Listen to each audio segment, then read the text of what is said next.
Let's just get right to it. So why do you keep looking? I mean, you know exactly what you're gonna find. A friend's new car, someone else's promotion, another perfect body on some perfect vacation, and you just keep looking. Ugh, I know, and every single time, it's the same feeling. My chest gets tight, my stomach just sinks into this pit, and that little voice starts whispering, "You're behind, you're failing." It's just awful. Oh, the feeling's real, all right, but the story you tell yourself about it, that's a choice. And let's be absolutely clear about what you're doing. You're not scrolling, you're self-destructing. But that physical feeling, the tight chest, it feels so real. It honestly feels like I'm under attack. That's a symptom. It's not the disease. So stop hiding behind the feeling and tell me the cause. Why are you really doing it? Okay, I remember I was in a cafe just sitting there, pretending to work on my laptop. But I wasn't. I opened Instagram, and this guy I used to know had just launched his business. Another was posting these amazing pictures from Bali. And me, I was just staring at my half-finished project, completely paralyzed. The monologue in my head was just brutal. It was saying things like, why even bother? They're already so far ahead. You're completely invisible. You're too late. And the one that always hits the hardest, you'll never, ever catch up. It felt like I was drowning. What a convenient story. It's the perfect narrative to justify closing the laptop, isn't it? It feels so much better to be a tragic victim of circumstance than to be someone who just decided to stop trying. But that's exactly when it hit me. I closed my laptop, not because I was done working, but because I just couldn't stand the weight of it all. I realized I wasn't avoiding failure, I was avoiding effort. Good, that's the first step. Admit it. That is a confession of weakness. Now we can actually talk about the real problem. Because let me tell you something you really need to hear. Comparison itself, it isn't the problem. Not really. Comparison is the excuse.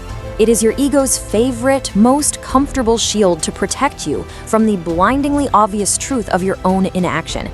It's just so much easier to look at them than it is to look at your own blank page. And you're addicted to the loop. Scrolling gives you that little dopamine hit. You get a dose of validation when you find someone doing worse than you are, and you get that sharp sting of pain when you see someone doing better. Both of those feelings, the validation and the pain, they keep you hooked. They keep you watching. And they keep you completely still. So let's get to the real identity level truth here. You don't hate their success. You hate your own stagnation. You are not jealous of them.